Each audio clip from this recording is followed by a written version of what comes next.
ಇಂದು ನಡೆದ ಕೆಂಪೇಗೌಡ ಜಯಂತಿಯಲ್ಲಿ ಚಿಕ್ಕಬಳ್ಳಾಪುರ MLA ಆದ ಪ್ರದೀಪ್ ಈಶ್ವರ್ ಅವರ ಮೇಲೆ JDS ಕಾರ್ಯಕರ್ತರು ಚಪ್ಪಲಿ ಎಸೆದಿದ್ದಾರೆ.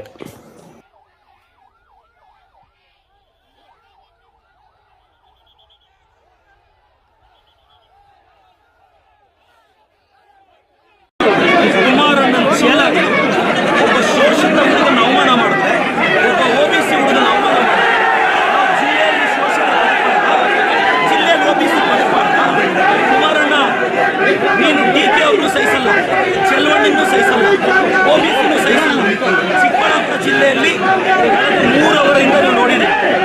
ಒಂದೇ ಒಂದು OBC MLA ಶೋಷಿತ ವರ್ಗದ MLA ನನ್ನ ಕುಟುಂಬವನ್ನ ನನ್ನನ್ನು ಏಕವಚನದಲ್ಲಿ ನೀವು ರೆಕಾರ್ಡ್ ಮಾಡಿದ್ದೀರಾ. ನಾನು ಪೇಷನ್ಸ್ ಆಗಿದ್ದೀನಿ. ಎಸ್, ನಾವು ಶೋಷಿತರು, OBCಗಳು. ನಿಮ್ಮ ಮನೆ ವಾಚ್ಮ್ಯಾನ್ ಕೆಲಸ ಮಾಡೋಕ್ಕೆ ನಾವು ಲಾಯಕ್ಕು. ನಿಮ್ಮ ಮನೆ ಕೂಲಿಗೆ ಬರ್ತೀವಿ, ನೀವು ಬಿಸಾಕೋ ಭಿಕ್ಷೆ ಅನ್ನ ತಿಂತೀವಿ, ನಿಮ್ಮ ಮನೆಗೆ ವಾಚ್ಮ್ಯಾನ್ ಕೆಲಸ ಮಾಡ್ತೀವಿ. ಒಬ್ಬ ಶೋಷಿತ ಶಾಸಕನನ್ನ, ಒಬ್ಬ OBC ಶಾಸಕನನ್ನ ನಡೆಸ್ಕೊಳ್ಳೋ ರೀತಿನ ನಮ್ಮ ಜಯಂತಿಗಳು ಯಾವತ್ತಾದರೂ ನಿಮ್ಮ ನಾಯಕರನ್ನ ನಾವು ಅವಮಾನಿಸಿದ್ವಿ? ನಮ್ಮ ಜಯಂತಿಗಳಲ್ಲಿ ನಾಯಕರನ್ನ ಅವಮಾನಿಸಿದ್ವಿ? ಇವತ್ತು ನಾನು ಪೇಷನ್ಸ್ ಆಗಿದ್ದೀನಿ. ನಾನು ಇವತ್ತು ಹೇಳ್ತೀನಿ, ಕುಮಾರಣ್ಣ ನೀನೊಬ್ಬ OBC ಹುಡುಗನ ಟಾರ್ಗೆಟ್ ಮಾಡಿ ಇವತ್ತು ಸ್ಟೇಟಿಂದ JDS ಕಾರ್ಯಕರ್ತರು ಬಂದಿದ್ದಾರೆ. ರೇ, ನಾನೊಬ್ಬ ಒಕ್ಕಲಿಗರ ನಾಯಕ DK ಶಿವಕುಮಾರ್ ಪರವಾಗಿ ನಿಂತಿರೋದು. ಇವ್ರಿಗೆ ಒಕ್ಕಲಿಗರು ಬೆಳಿಬಾರ್ದು, ಬೇರೆಯವನು ಬೆಳಿಬಾರ್ದು. ಕುಮಾರಣ್ಣ ಖಬರ್ದಾರ್, ನಿನ್ನ ಚೇಲಗಳಿಗೆಲ್ಲ ಎದುರೋನಲ್ಲ ನಾನು. ತಾಕತ್ತಿದ್ರೆ ಬಾ, ರವಿಕುಮಾರ್ ಕೈಲಿ ಚಾಲೆಂಜ್ ಮಾಡಿಸೋದಲ್ಲ. ನಿನಗೆ ತಾಕತ್ತಿದ್ರೆ ನೀನು ಬಂದು ನಿಂತ್ಕೋಬೇಕು ಚಿಕ್ಕಬಳ್ಳಾಪುರದಲ್ಲಿ. ಬಾ, ನೋಡೇ ಬಿಡೋಣ ನೀನು.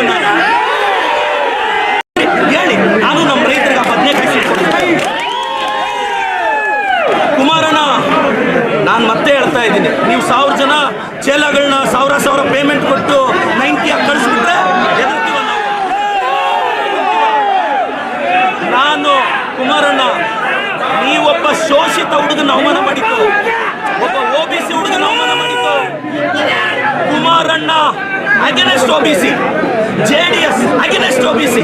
ನಾನು ಕಳೆದ 2 ಅವರಿಂದ ನನ್ನ ತಾಯಿ ಬಗ್ಗೆ ಕೇಳ್ತಾರೆ ಇವರು, ನನ್ನ ಕುಟುಂಬದ ಬಗ್ಗೆ ಕೇಳ್ತಾರೆ ಇವರು. ನನ್ನ ತಾಯಿ, ನನ್ನ ಕುಟುಂಬ, ನನ್ನ ಶ್ರೀಮತಿ ಬಗ್ಗೆ ಮಾತಾಡ್ತಾರೆ ಎದುರುಗಡೆಯಿಂದ. ಒಬ್ಬ OBC ಅವ್ರ ತಾಯಿ ಅಷ್ಟು ಕೀಳ ನಿಮಗೆ? ಒಬ್ಬ ಅಹಿಂದ ಹುಡುಗನ ತಾಯಿ ಅಂದ್ರೆ ಕೀಳ ನಿಮಗೆ? ಒಬ್ಬ ಅಹಿಂದ ಹುಡುಗನ ತಾಯಿನ ನೀಚವಾಗಿ ಮಾತಾಡಿದ್ರು. ಒಬ್ಬ ಅಹಿಂದ ಹುಡುಗನ ಕುಟುಂಬದ ಬಗ್ಗೆ ನೀಚವಾಗಿ ಮಾತಾಡಿದ್ರು.